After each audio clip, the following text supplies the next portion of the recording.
Good morning. Welcome back to Classical Mechanics 1 at CMI. This, I believe, is the 9th lecture on 21st October 2021.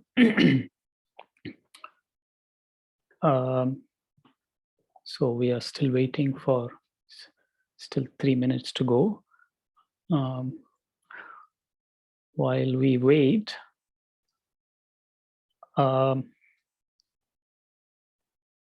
are there, first of all, can you hear me? Yes, you are audible. Okay.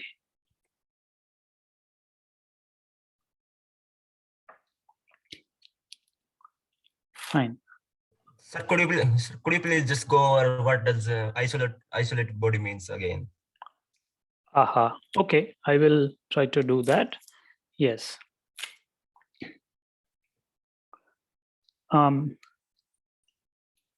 Yeah, so an isolated body, or what we might call a free particle, is one that is, in practice, it is one that is far removed from other physical bodies, other bodies, so that it is not under other physical influences.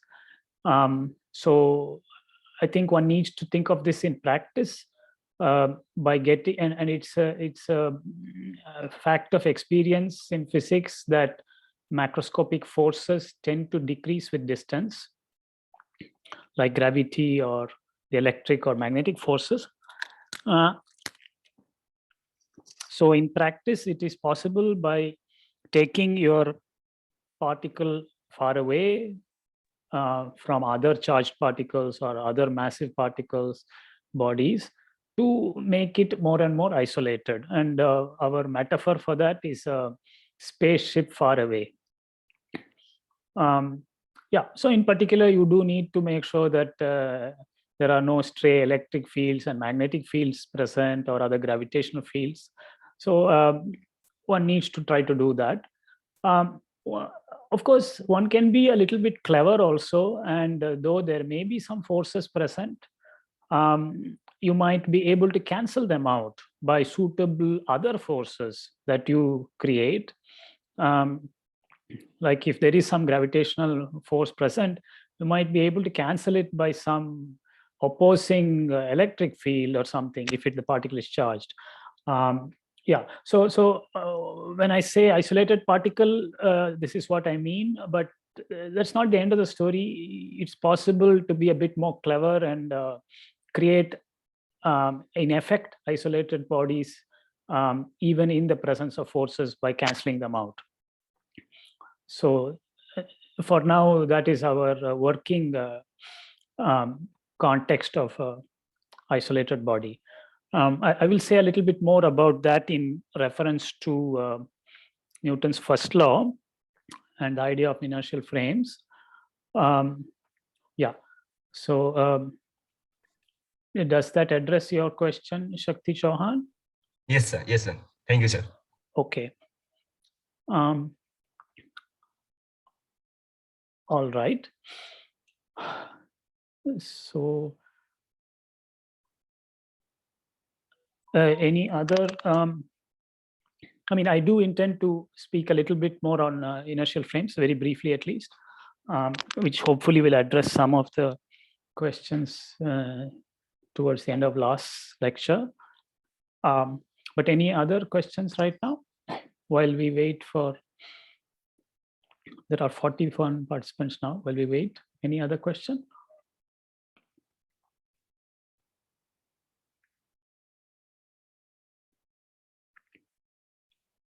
Okay. It has been noticed that some students have not submitted the second and third assignments. I have also written to some of them. So, please do submit the upcoming assignments. And in case you are not officially going to continue in this course, please do let me know. I have written to some of you.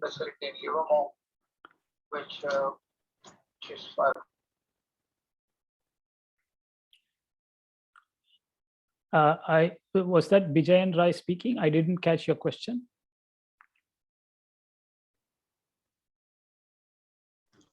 No, okay. Okay. All right. Fine. Okay. So anyway, now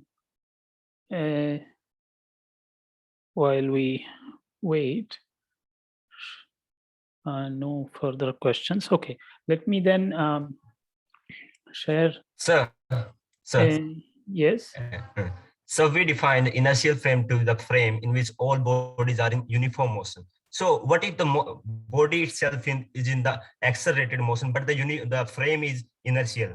Is it possible like the frame is at rest, but the body which is being observed is in accelerated motion? So still we will call that frame inertial frame.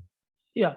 No, so what we said, I would like to clarify or correct your statement. Inertial frame is one where all isolated bodies execute uniform rectilinear motion or are at rest. So it's not all bodies, it is only ones that are isolated or free. You may have, so just a moment. So in an inertial frame, I mean, the Earth, to good approximation, is an inertial frame. Not every particle on the Earth is free.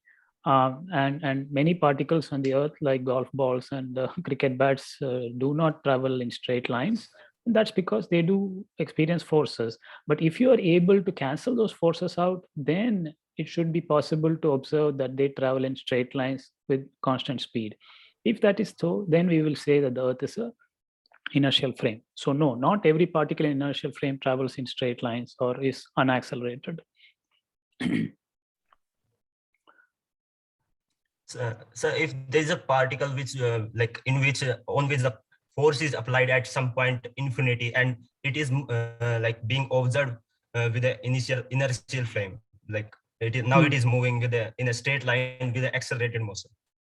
Yeah, that is accelerated motion. Yeah, you are free to have a force. That is fine. It's just not a free particle. So it doesn't come under the purview of the statement I made. I only said that free particles in an inertial frame travel in straight lines with constant speed. Okay. Yeah. Yes. Sure. Yeah. Thank you, sir. Thanks. Sure. You are welcome, Shakti Chauhan. Okay. So now let me return to our discussion by sharing my screen.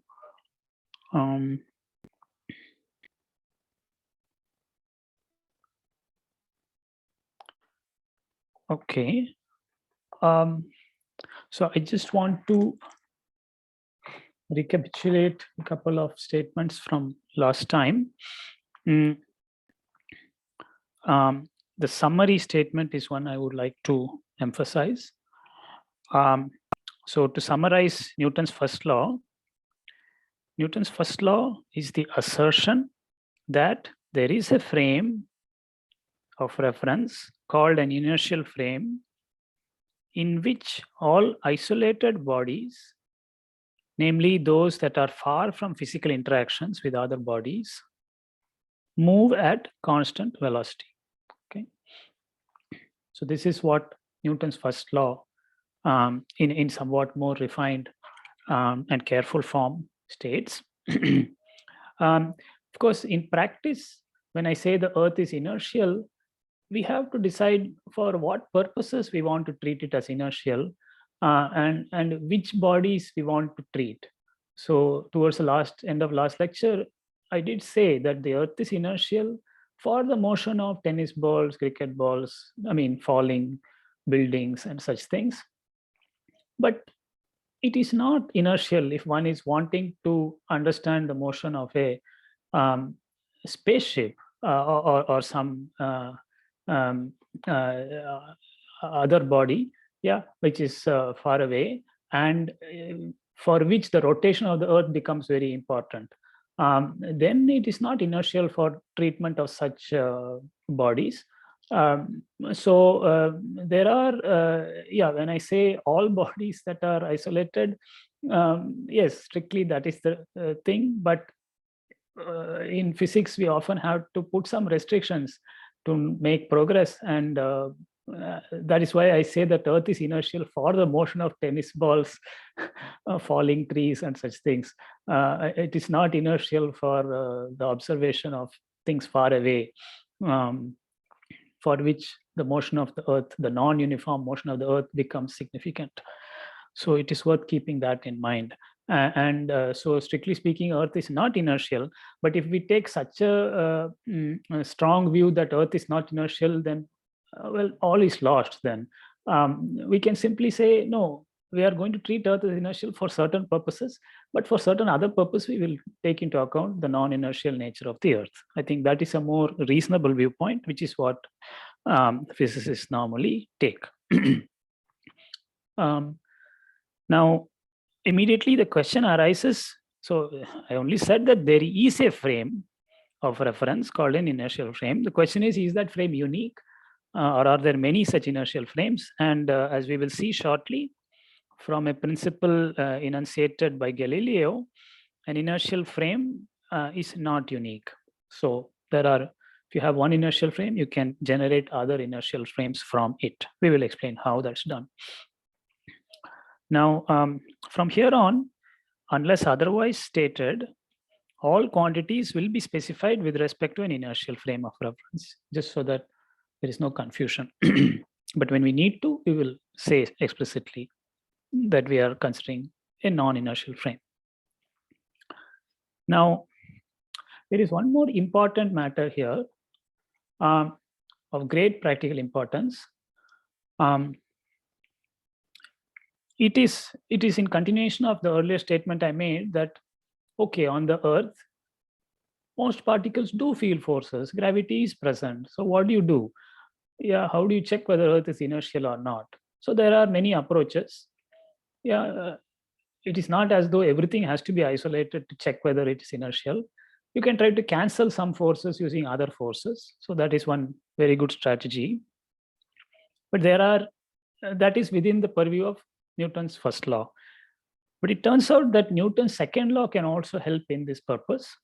So I just want to make a comment about that. Yeah, there are indirect ways, which I did not speak about last time, because we are going step by step. Talked about first law. So what can you do with the first law was the question. But now let me say that there are indirect ways to check whether a frame is inertial, even if one cannot isolate particles. Yeah, one approach I already mentioned, somehow cancel the forces. But there is a second approach.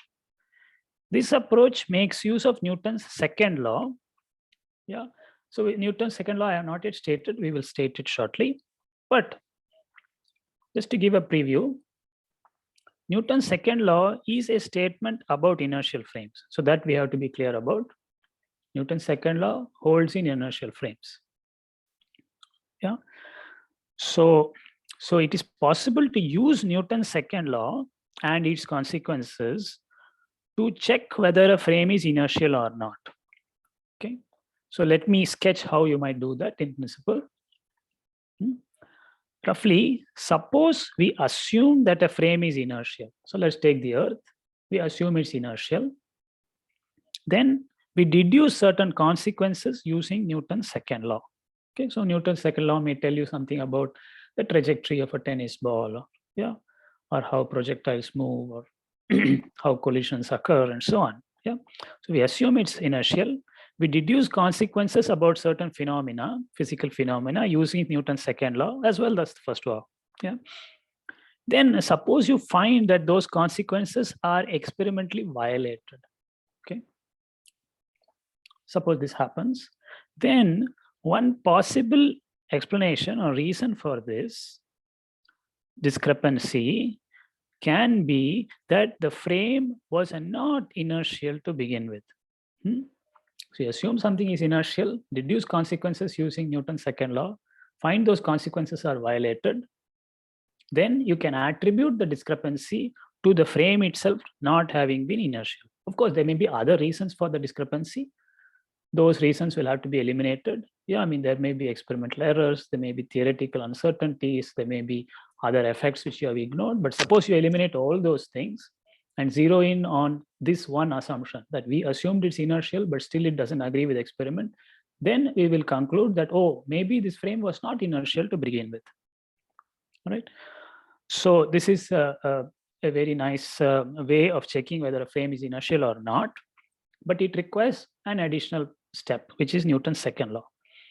Now, there is a very nice illustration of this, and this I will not be able to explain now. Something comes later, but I just want to give you a foretaste of that. Now, there's something called the Foucault pendulum. It's a kind of pendulum. I mean, just a pendulum that's hanging from a ceiling, which can swing in this room. But by observing how it swings, in particular the plane in which it oscillates, studying that gives a concrete realization of this idea. So in particular, we can make the hypothesis, Earth is inertial. A frame lab fixed in the Earth is inertial. We make that hypothesis, set up a Foucault pendulum, observe its motion, and find that the consequences, one particular consequence, it is that if you assume that it's inertial, it turns out that the pendulum plane of oscillation must be fixed. If you start out in a certain plane of oscillation, it must remain in that plane. So this is one consequence of Newton's second law and the assumption that the lab is inertial. However, if you do that and you find that the plane of oscillation does not remain fixed, that the plane of oscillation itself changes over time, then that would strongly suggest that the Earth is not quite an inertial frame, and that can eventually be attributed to the rotation of the Earth on its axis. Right? So can I ask a question? Yes. Yes, So, Romit Roy when we Chaudhary. consider the Earth as an inertial frame, are we considering the Earth itself as a particle in that frame? No. When When I then said how are you accounting for gravity? No. When I say Earth as inertial, okay, let me be very specific. I am thinking of this room where I am sitting, this little lab, which is on the Earth, as an inertial frame. Okay, I'm not saying maybe you're thinking of the whole globe or some such thing. No, we are looking at terrestrial experiments performed in my little room or in your little home. When I say Earth is an inertial frame, I really mean a small lab fixed on the Earth. If the lab becomes too big or you start looking very, very carefully, then it will not be inertial. Does that, sorry, please re-ask your question if I have not addressed your question. I'm sorry, my internet seems to be quite unstable. Can I rejoin and then re-ask? Because I didn't catch anything you said, sorry. Okay, all right. Okay, so you will catch it in the recorded video, I hope. But yes, you are welcome to rejoin and ask. So what should be like the approximate length of a pendulum to observe this? Like for the Okay, no, I mean, it depends how accurate your observational techniques are to see the precision of the plane of the pendulum. So yes, in the Foucault pendulum in the Pantheon in Paris, it is quite long. I mean, the Pantheon is quite a tall ceiling, and it is tens of meters. So right. So to make it observable in a reasonable fashion, you do need to make the pendulum length quite long. A very short pendulum, it will be hard to. I mean, it is there, but it will make it easier if it's a bit long.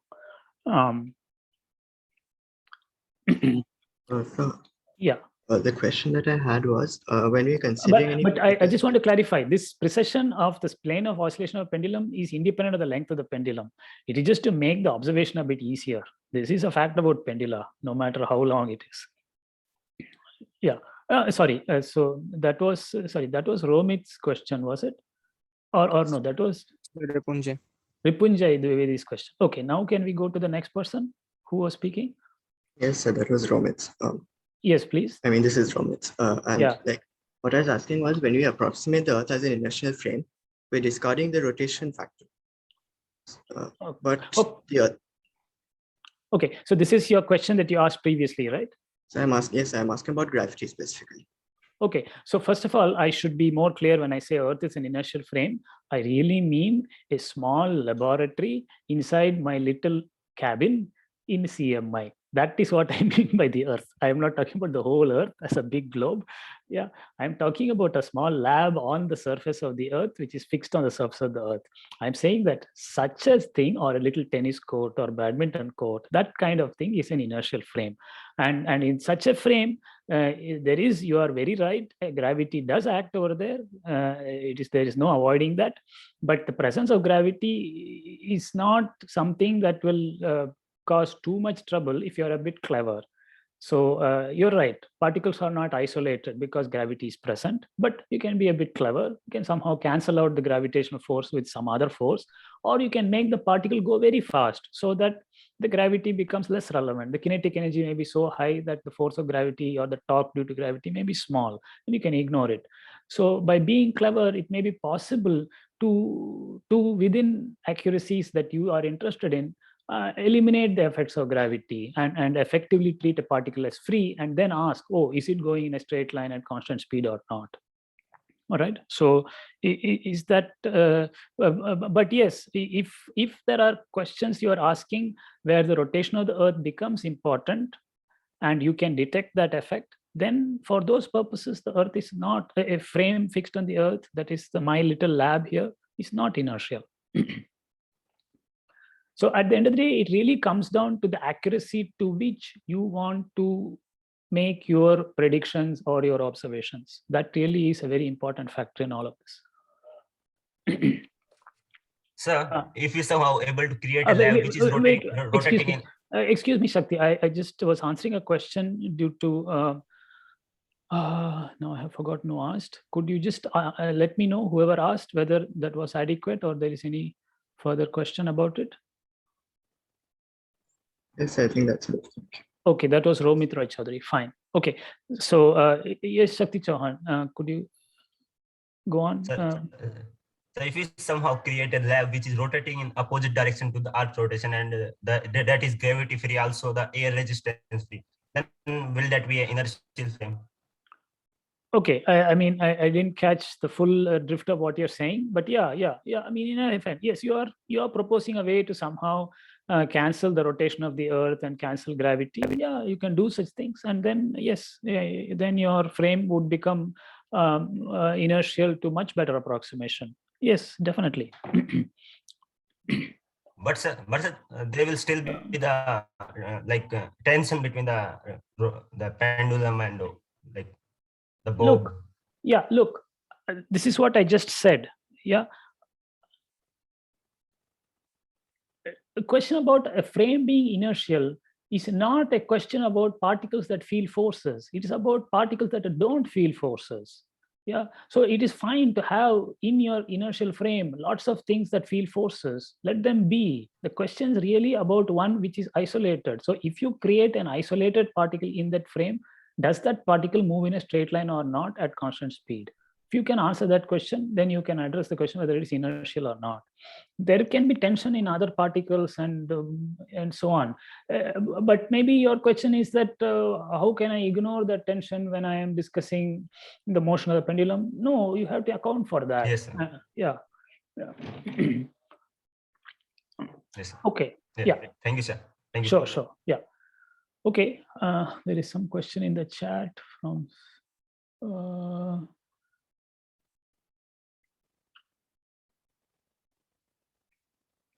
Okay.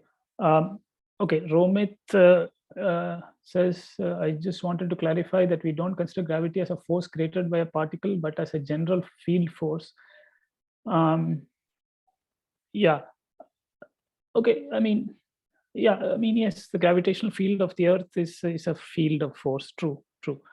But of course, it is created by the Earth in a sense. Yeah. Maybe. Yeah. If you want to clarify your question, you're welcome to do so. Okay, let me then proceed to Newton's second law, unless there are any urgent questions on what we have just spoken about. Yeah. Okay. Yeah. So now we come to Newton's second law, which is yeah, let me keep a little bit of that. Yeah. So Newton's second law, which is one of the important achievements of humankind in understanding nature. Yeah. So what does it say? So far we've been talking about uniform motion along a straight line. Yeah.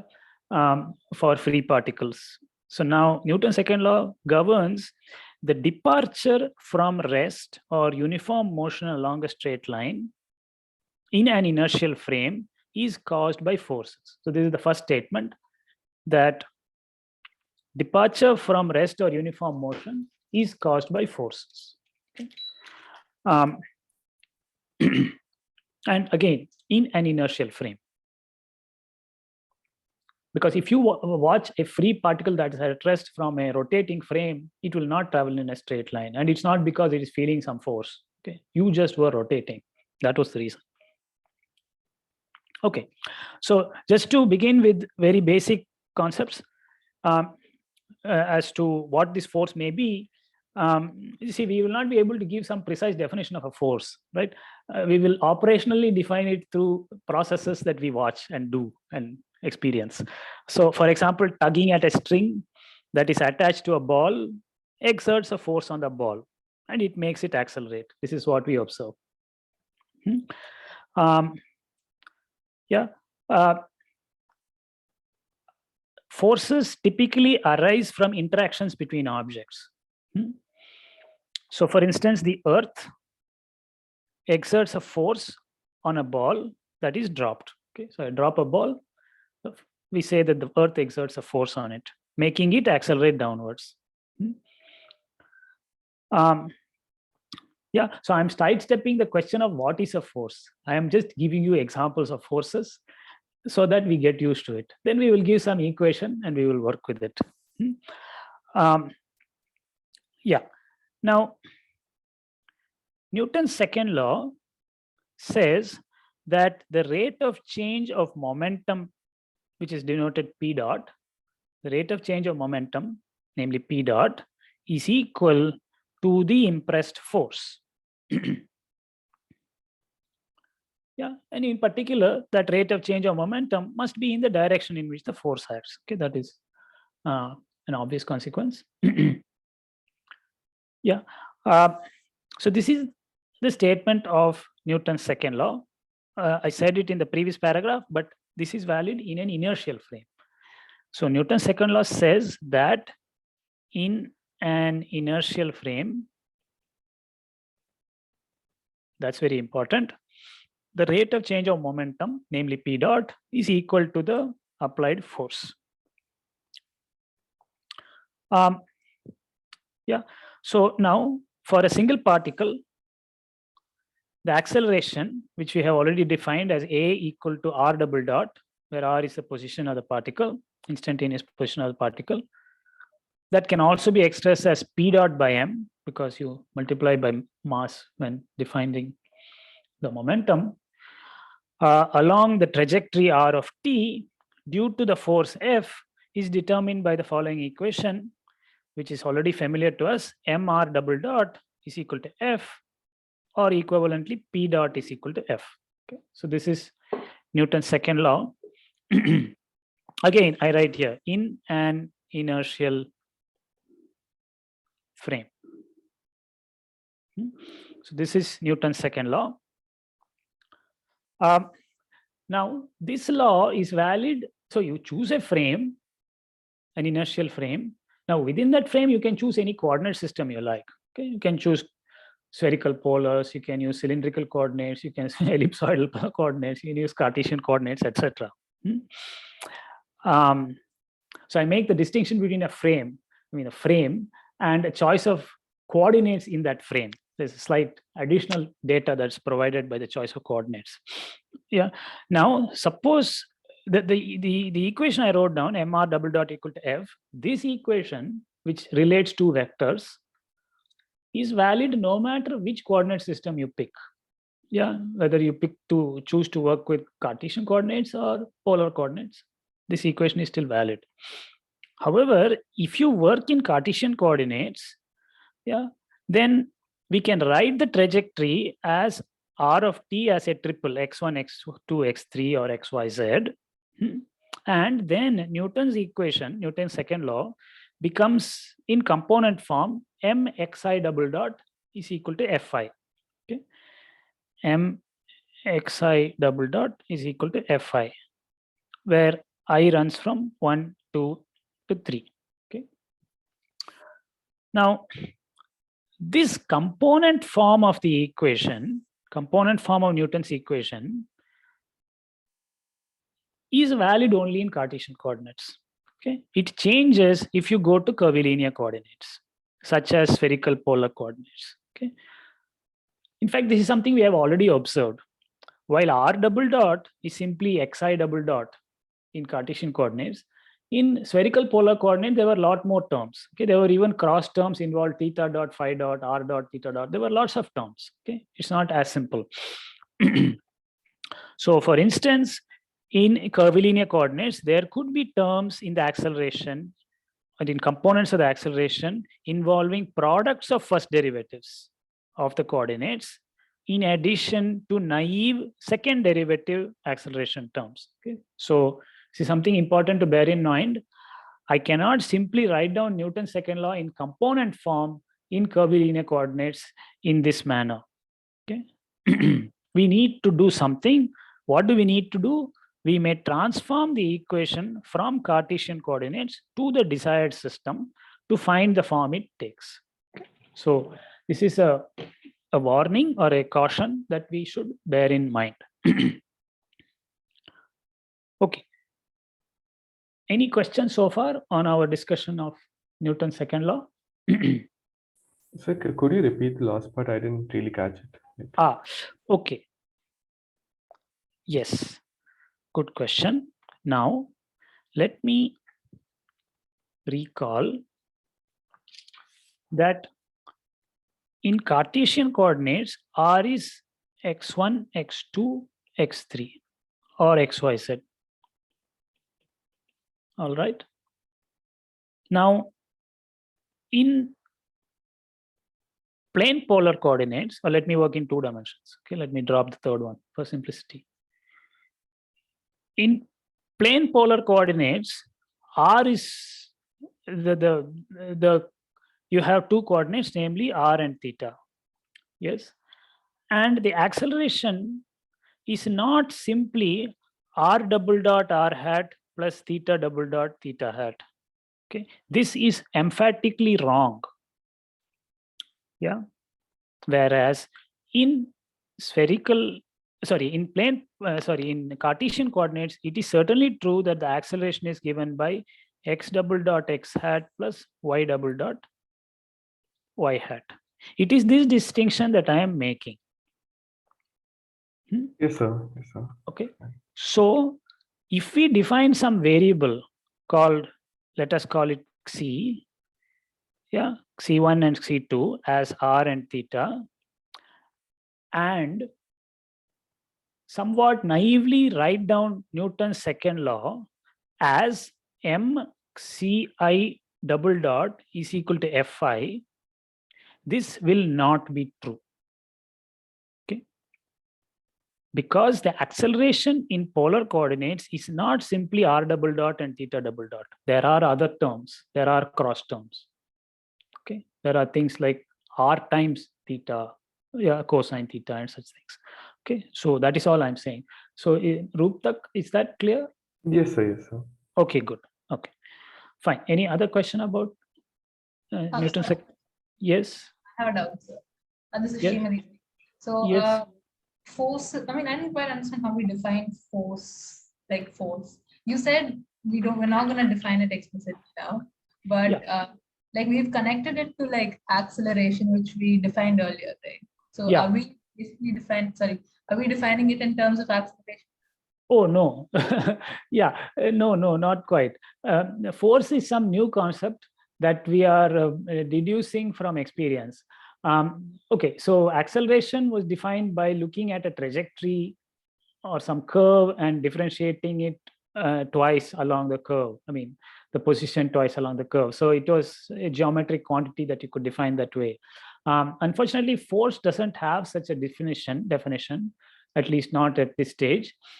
So that is why I said, so for us, a force will simply be some vector field or some vector that is gotten from experience. And so we are going to talk about it in that way. If you give me a force, I can write down second law of Newton. No, the force is not defined as mr double dot. Definitely not. In fact, it is in practice, it is the opposite often. Somebody tells you what the force is, and then you find the acceleration from the force. That is the direct problem that one often addresses. So yeah. So yes, so that is why I said we are not defining a force by this equation. Yeah, what is a force? Answer is my tugging at this bottle's cap is a force. Okay, so I am defining it through examples. I know you feel very bad about this, but for now, this is the best we can do. Yeah, so the force will be deduced from experiment. What force acts in this context has to be deduced from experiment. And but there is something to what you're saying. We are often in the position of assuming that Newton's second law holds and using it to deduce the force. All right, by observing the acceleration of particles. Okay, so though I am not saying that this is the definition of the force, there are situations where we use this equation to deduce what the force must be. So that too happens. Okay, so all I can say now is fasten your seatbelt, because we are going to have to interpret these equations in different ways, and you may feel at times that the foundations are imperfect, and that is where we always appeal to the experiment. That is our foundation.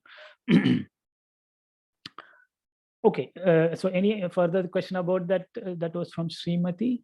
Yeah. Yes. So Okay. Can we think of this Can like you this? say that force is something? Wait, Ripunjay was speaking. Could you please just complete? Yes, sir. So, sir, I was thinking like, can we think of this thing as like force is measured in terms of the rate of change of momentum? So we have like made a correspondence between two. Like, for example, how much hardworking a student is, we can, vaguely like characterize it in terms of the marks or percentage, like this leads to. So Okay, so yeah, see, it really depends on the context. You're right. If a particle seems to accelerate more, you would say that there is a larger force acting on it. So to that extent, you are right. I mean, your comparison with the person getting a higher grade may suggest the person is working harder. Sure. Yeah. But yes. So we will see. The thing is that what we will do in practice is that we will, in some cases, we will assume that Newton's second law holds, all right, and then use it to determine the force by observing the acceleration of particles, all right. There are other contexts in which somebody proposes that this is the force based on their insight or their knowledge or their connection with nature, or they simply told you that. All right, all these are fine. Yeah, I mean, so in those contexts, you will take that force as given, and then you may be able to deduce the motion of particles. So, but okay, let me do this in a bit more careful way. All right, you first do an experiment where you have a particle, you observe its motion. By observing its motion, you deduce that, okay, there must have been a force field of this sort. All right, you establish that much by observing the motion of a particle, and a little bit of logic and some mathematics and some guesswork and some assumptions. Yeah, yeah, and also ignoring certain effects and so on. All right. So it's a very complicated process. By observing some motion of some particles, you deduce that there must be some force.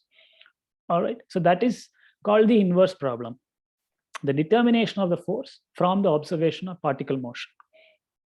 Now, having done that, you close that chapter, you go to the next chapter, where now you take that deduced force as input, take some new particles, give them different initial conditions or manner of starting out.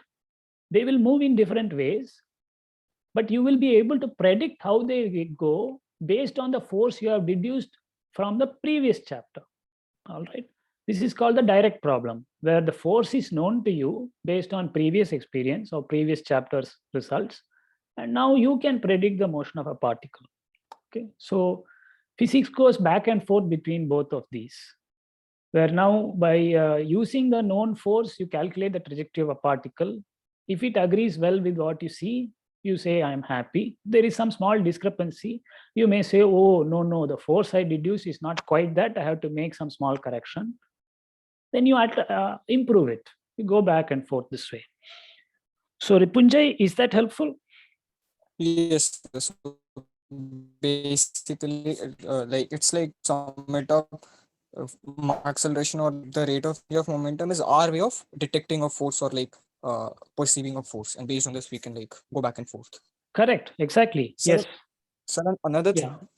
Yeah. This is not related with. Sorry, this. who is speaking? I just want. Sir, I am Ripunjay. Okay, please go ahead. So yeah, I just wanted to ask, like, when Newton wrote all of this in Principia, did he wrote or like did he also write about the inertial and non-inertial frame? So that was like figured out later on and somebody else introduced it. No, these ideas were present at that time. Okay, maybe not in the manner I am saying, quite in the same manner, but no, these ideas were present. In fact, the idea of inertial frame already goes back to Galileo, who by the way died in the year 1642. That is the year in which Newton was born.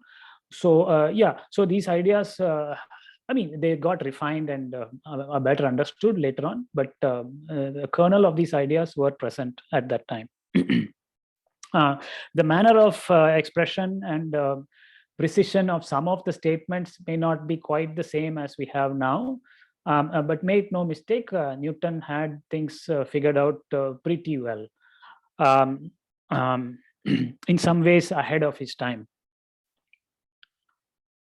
So can we expect an explicit definition of force at some later point of time, or are we just going to assume this is what a force is? Yeah, so this is from Saptarshi Sadhukan. So yeah, see, what I said is that, see, the force is a vector field. It is some vector that is defined at each point of the space in which the particle is moving. Now, so to that extent, that is a definition already. It is a vector field. Now you ask, which vector field is it? Now, how do you find that out? By doing experiments, like keeping particles, measuring how much they move, how fast they move, in which direction they move. You determine what the force at that point is. You repeat it somewhere else, you find what the force at that point is. This way you create a map of the force in the room. All right, then that is the force in the room due to the external influences and bodies present. That will be our working definition of the force. I think that is as good as any other, because it is also subject to improvement. You bring one more particle, check how it moves, you can improve your map of the force. Does this make sense? Yes, sir. So it's like completely experimental. Yes, it's a back and forth. It's a back and forth of the so-called inverse and direct problems. Force by definition is simply some vector field. All right, and there you can create pretty much any vector field you like by arranging objects in appropriate ways to create forces that you wish, right? So to that extent, it is a very, very general concept. But in a specific context, like in my room, what is the force present? To find out, you need to do experiments to find out. Then you will find the force field. Having found the force field, you can then predict the motion of new particles. That is where additional new results can be obtained. It is not purely experimental. Yeah, you give a vector field, you give a force field. I will tell you by solving the dynamical equations of Newton how particles are supposed to move or expected to move. Then you go back and check with the experiment. Is that how they move? If they do, you will be happy. If they don't, then either your determination of the force field was wrong or needs improvement, or Newton's second law itself is wrong, all right? Or it was not an inertial frame. All of these options are open. Yeah, so I would, yeah, when you say it is all experimental, I wouldn't quite say that. I mean, it is more nuanced in the manner I am trying to convey. Is that okay? Yes, Saptarshi? sir. Yes. Yes, sir. Okay, fine. Yeah. Any other question? Yes, sir. Yes, Shubham Kumar. Sir, I'm just confirming, like, have we defined mass or the concept of mass till now? I mean, Not in a seriously deep way. We have taken it as a property of a particle. Yeah. And we will, there are ways to measure the mass of a particle. Somewhat self-consistent methods. Yeah, but yes, I have not given some ab initio definition of a mass of particle. It is some attribute of the particle, which can be, which is some positive number, and in practice, yeah, if I have a particle, then I'm able somehow to assign some mass to it. If I make 2 copies of that particle and put them together, then the resulting composite particle has twice the mass. So using this, we can find the masses of other particles or compare particles and assign them masses. Yeah,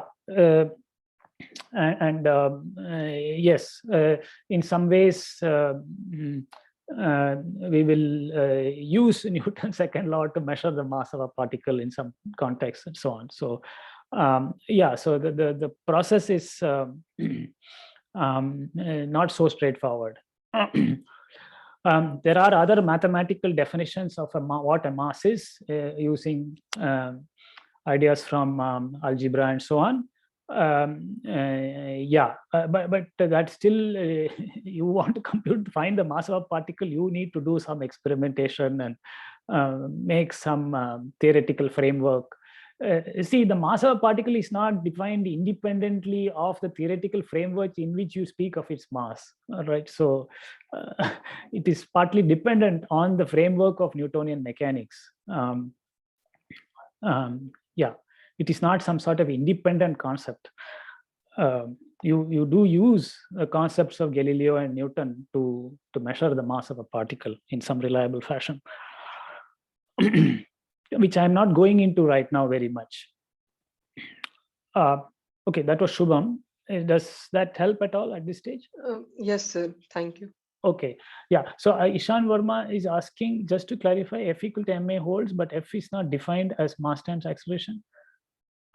Okay, no, see, the thing is, the question is, how do you view this equation? How do you view this equation? There are different viewpoints on this equation.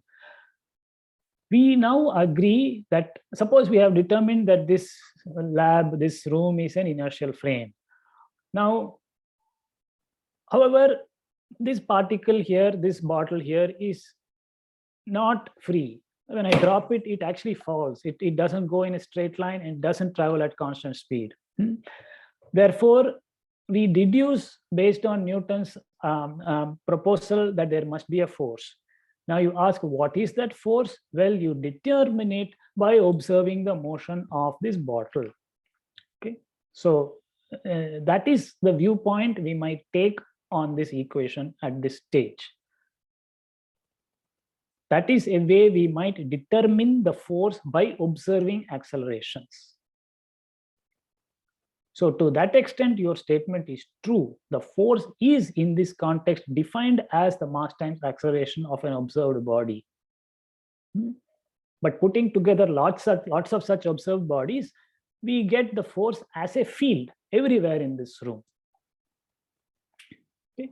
And having done that, we store that information in a disk or somewhere, then use that information to deduce the motion of new particles that somebody may bring tomorrow.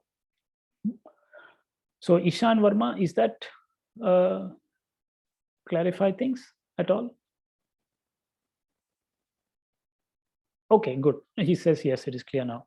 Fine. Sir, you just mentioned that you use certain ideas from algebra to define what the mass is. Is it like something to do with how the mass remains invariant if you like move the body, like translate or rotate the body? Are those like the algebraic ideas or? Yes, there is some concepts in algebra, I mean higher algebra, where one can determine that there is some kind of a parameter within that setup.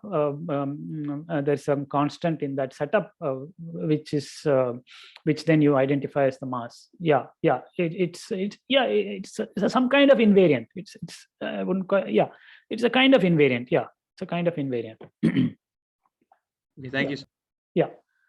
Okay. So now let me then, unless there is, yes. Could you please give an example where this way of defining force might not be like might not hold? This way of defining the force, like F is equal to ma. I'm afraid I don't understand your question. I mean, like, is there any example, or is there any is there any system of particles or system of motions where this equation might not hold, that F is equal to ma? Like you're saying that this definitely is the way we define for a certain system. No. Yeah, you're right. See, as I have written here, this is valid in an inertial frame. So one place where this formula is simply not valid is in a non-inertial frame. Yeah. So if you go to some non-inertial frame, accelerated frame, or rotating frame, then this equation will not be exactly true. There will be correction terms. So yeah, that is one place where it simply fails. Sir, is it also Brownian motion? Like, no, because the trajectory is not defined, so we can't have acceleration. Correct. Yeah, there are contexts in which Newton's sort of that zeroth law itself fails, and then all this building that we are constructing on top of it all collapses. You're right. We cannot simply use this Newton's second law directly for Brownian motion. True. Yeah, and similarly, we cannot apply it directly to the motion of electrons in atoms or molecules. So yeah, there are many places where this law is simply of no use. We have to replace it or improve it and so on. If the frame is inertial, will this always hold for every system? Like if we consider that system to be in that inertial frame? Yeah, within some approximations, right? When you ignore when we ignore things like quantum mechanical effects, when we ignore special relativistic effects, yes, within that approximation, it does hold. That is true. Yes, sir. Yeah. Thank you, sir. Sure. Okay.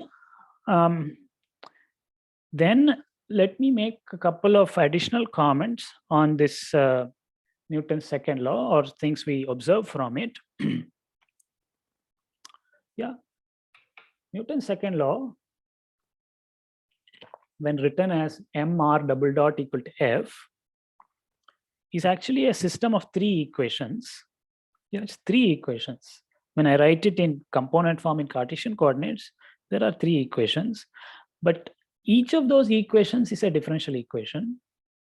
Each of those equations is a second order differential equation. All right.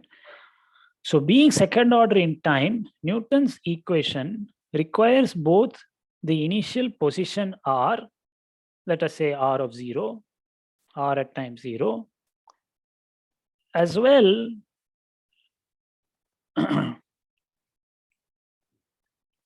as the velocity or momentum, that is r dot at 0 or p at 0. I'm sorry, not p dot, p at 0. Yeah. You need these two pieces of initial data or initial conditions. Something this is called initial data or initial conditions. Whereas a first order equation would only require one piece of initial data. So of course, because there are three equations, you will need 6 pieces of initial data, namely x of 0, y of 0, z of 0, x dot of 0, y dot of 0, and z dot of 0. Okay, so you will need 6 pieces of initial data to understand the solution of this equation completely. Okay. Now I bring in an important concept, namely that the knowledge of the current position and momentum, see, often switch between velocity and momentum. They only differ by multiplication by mass. So for many purposes, we'll talk in terms of momentum. So let me repeat. Knowledge of the current position and momentum determines the trajectory of the particle via Newton's second law equation. Okay, so you need the initial conditions consisting of both the initial position as well as the momentum, which in conjunction with Newton's second law differential equation allows you to determine the trajectory. Okay. When I say allows you to determine, I mean in a very simple sense, mx, let me do one dimension, m, let me just think of it as p dot is equal to f, yeah. Then it will say that p of t plus delta t minus p of t is equal to delta t times f at time t. So if you know the momentum at the initial instant of time, yeah, then of course the force itself may depend on x at time t, yeah. Then this equation, when you take it to the other side, will tell you what momentum at t plus delta t is. Okay, I mean this is for small delta t. It's equal to p at time t plus delta t times f at x at t. Okay, so this is the sense in which Newton's equation allows you to determine the momentum at the next instant of time, knowing the momentum at the present instant of time as well as the position at the present instant of time. Okay, and then you will integrate the second equation, namely x dot is equal to p by m, to find x at the next instant of time. So to summarize, the knowledge of where you are and where you are going, together with Newton's second law, determines your future trajectory. It is not enough to know where you are. You need to know where you are and where you are going in order to use Newton's second law to find your future evolution. That is because it is a second order equation. Okay. So bearing this in mind, we define a new concept called the state of a particle. So this was something that had been asked about earlier by, I think, Siddhant Shah. Earlier, we had talked about only the location of objects. The current location of a particle was called its current configuration. But if you append to that the additional information, not just of where it is located, but which way it is moving and at what speed, namely give both its current location and momentum, or current location and velocity, those two together define the state, the current state of the particle. Okay, so state here is a technical term. The state of a particle is specified by giving its instantaneous position and momentum. Okay, so we have defined a new concept called the state of a system or the state of a particle. Knowledge of current state of the particle along with Newton's second law determines its future behavior. Okay, so let me write that here. Knowledge of current state of particle along with Newton's second law, NSL, determines its future evolution. When I say evolution, I mean trajectory. Okay. So any question about these concepts of Newton's second law, as well as this idea of the state?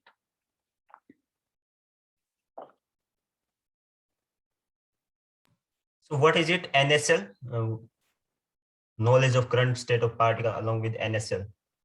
Newton's second law, NSL. Okay. Yeah. Okay. Any other question? All right. So, by the way, before I forget, I believe that there is going to be a internet downtime here shortly after 1:10 or so. In case my connection to the internet is cut off, it just means that the class is over at that time. But I've requested that it not happen before 1:10 or so. So let us hope that we are able to go on till then. Okay. So now let me go on to, okay, there's one more definition I wish to make. It is, which we have already done, but I just want to emphasize it once again with our newfound knowledge. The path of the particle satisfying Newton's equation and initial condition is called its trajectory. Okay. So the trajectory is now a distinguished concept. It's not any old curve. It is the curve that satisfies both the initial conditions as well as Newton's equation. Okay. Such a curve is called the trajectory of a particle. As always, trajectories are oriented by arrows specifying the forward evolution of time. All right. So, okay.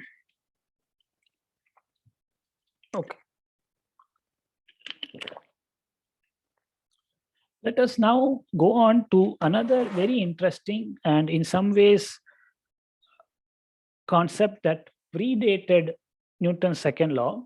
I mean, in fact, predated Newton's laws themselves. And this is Galileo's principle of relativity. I hope you will understand it even better now that you have some background on Newton's laws. It actually motivates the nature of Newton's second law. Yeah, I mean, the formulation of it, why it is in this manner. Galileo's principle will help us understand that. Okay. So, as I said, Newton stood on the shoulders of Galileo in many ways, and Galileo died in the year 1642, in which Newton was born. Okay, so I mean, Newton is from which country? England. Yeah, and what about Galileo? Sir, Italy. Yeah, right on both counts. Okay, so now we notice that Newton's second law. Oops, what happened? Yeah, sorry.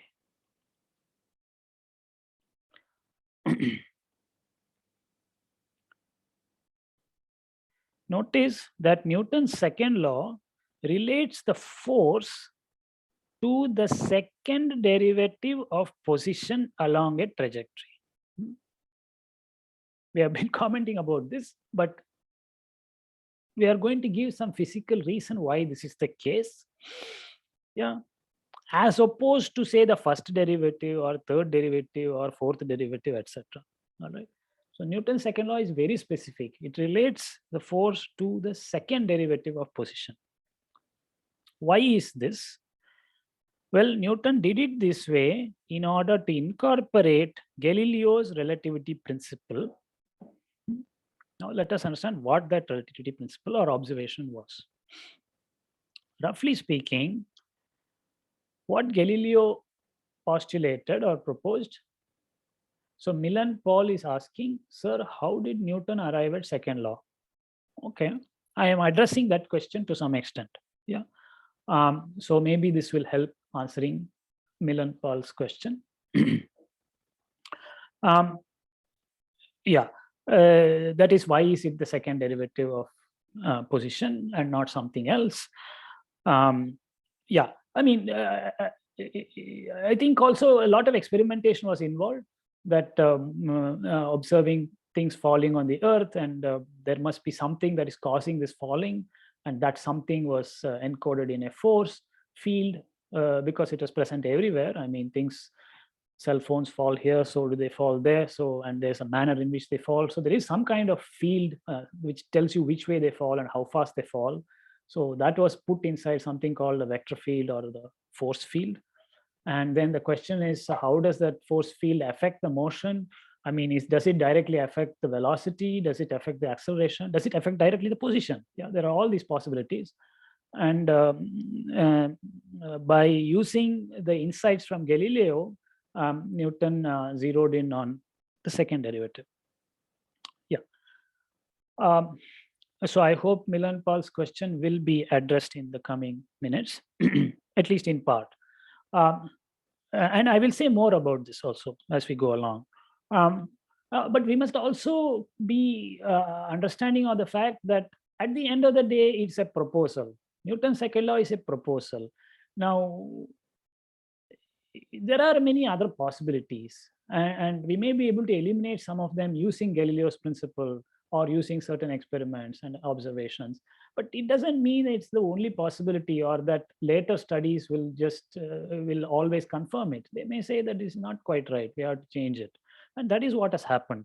It is good to some approximation in certain contexts, but there are places it fails, where we understand the dynamics in different ways. Okay, so what does Galileo's relativity principle say? It says roughly that there is no dynamical way, that is through the performance of mechanical experiments, through the study of motion of particles and bodies, no dynamical way of telling if a frame is at rest or moving uniformly relative to an inertial frame. Okay. So this is a very important observation that Galileo is proposing. Galileo is suggesting that there is no way to tell whether, let us think of the Earth as an inertial frame for now. Now, when I say Earth again, let me be more clear. That is, this room is an inertial frame. Let us work within that hypothesis. Now, there is no way to tell whether a frame is at rest or uniformly moving relative to an inertial frame.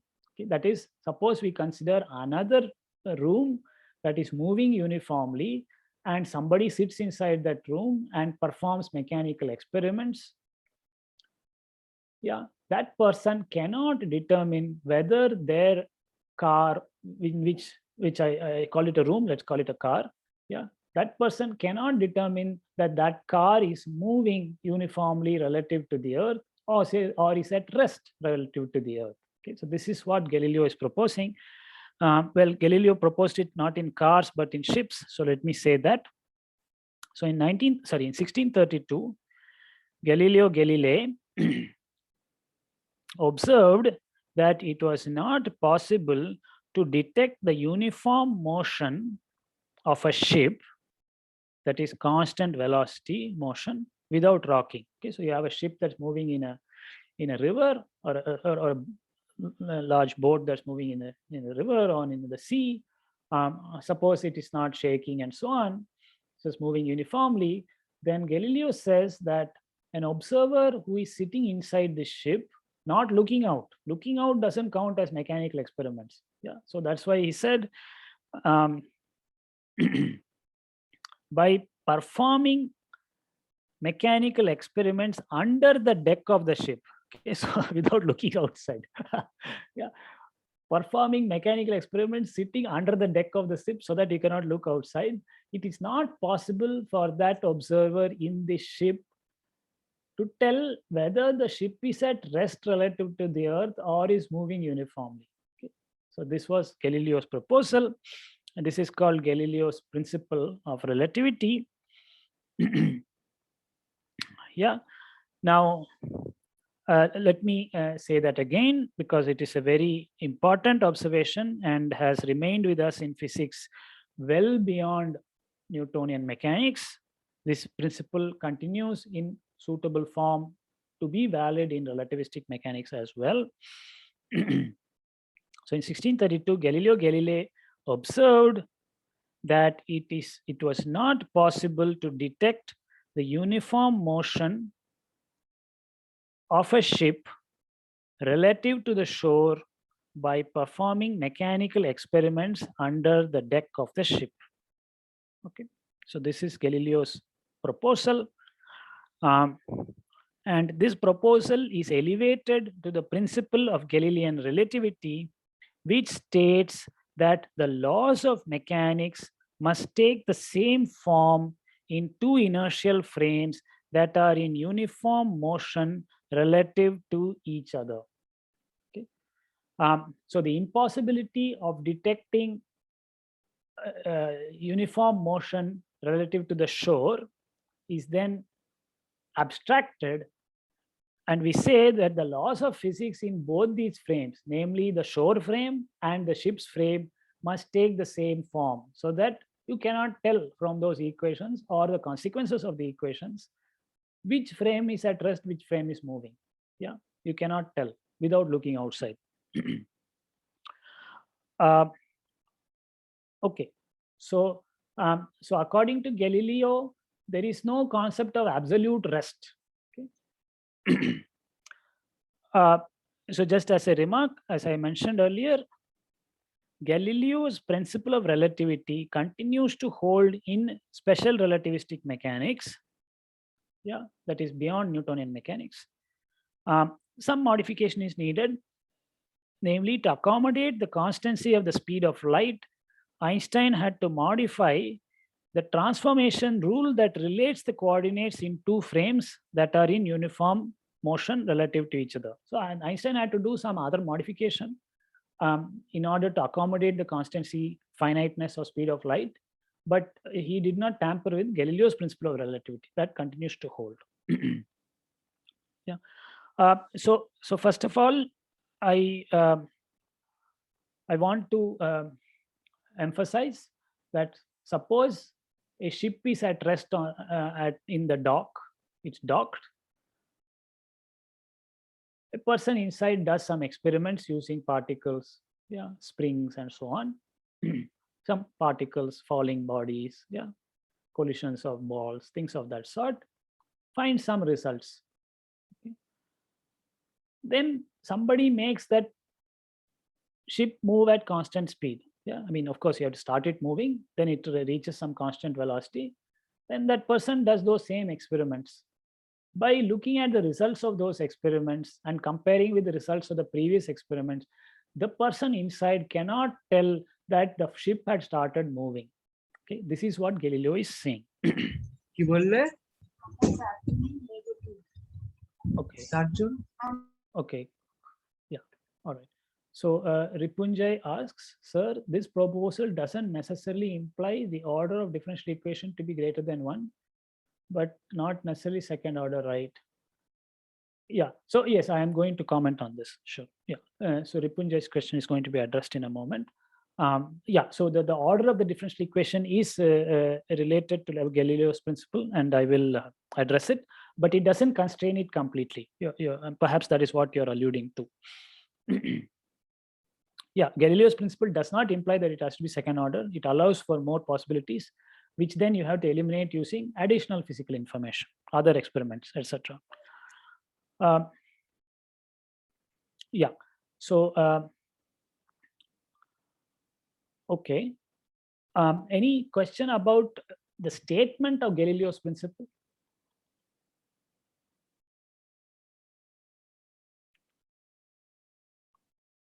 All right. Now, in Galilean relativity, we make some assumptions, which I have not, I mean, I have mentioned them before, but I want to emphasize them once again now. First is that the mass of a particle is the same in the two frames. Okay, so that is important, whether we are in the frame of the shore or the frame of the uniformly moving ship. The mass of a particle is the same. Okay. I mean, the mass of a particular particle is the same. So that is one assumption. Second assumption is that both observers use the same scale for measuring distances. Okay. Yeah, I had commented about this before. I will repeat it again in a moment. And the third assumption a third assumption is that both observers agree on the time interval between any pair of events. Okay. So these are all assumptions that go into Newtonian mechanics, and in particular Galilean relativity, as it is called. So in other words, uniformly moving measuring sticks have the same length as when they are observed at rest. Okay. So suppose I have a stick here, I say it is 10 centimeters long. Now suppose the stick is moving and I somehow measure its length, I will get the same 10 centimeters. Okay. So this is the this is what is observed to good approximation, and this is an assumption that goes into Galilean relativity. And similarly, a clock that is moving at a constant velocity neither slows down nor speeds up relative to a clock at rest. Okay, so a clock at rest, if it shows a certain time interval, a uniformly moving clock that were synchronized initially will agree on their times later on also.